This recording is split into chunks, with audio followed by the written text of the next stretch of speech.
বন্ধুরা, আজ সকালবেলা টিফিন হচ্ছে রাজমা, মটর সিদ্ধ করা, কাঁচা ছোলা ভিজানো, তিল আছে, সাদা তিল, শসা, পেঁয়াজ, গাজর, কাঁচা লঙ্কা, আদা, বাদাম ভাজা, টমেটো, আলু, ধনেপাতা, টক দই দিয়ে আজকে হবে।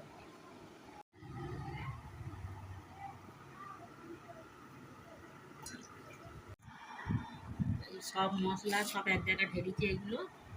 এবারে নুন দিচ্ছি, বিট নুন নয়, সন্দক নুন।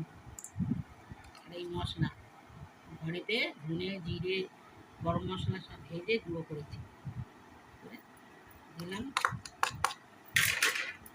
টক দই দেবো,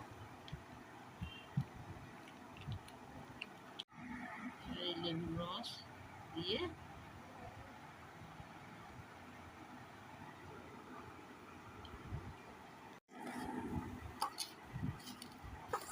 চাট মশলা ডালে দে। কোথায় খেয়ে দেয় কেমন হয়েছে? সব ঠিক আছে, দারুণ হয়েছে। সকালের টিফিনের জন্য খুব ভালো, হেলদি।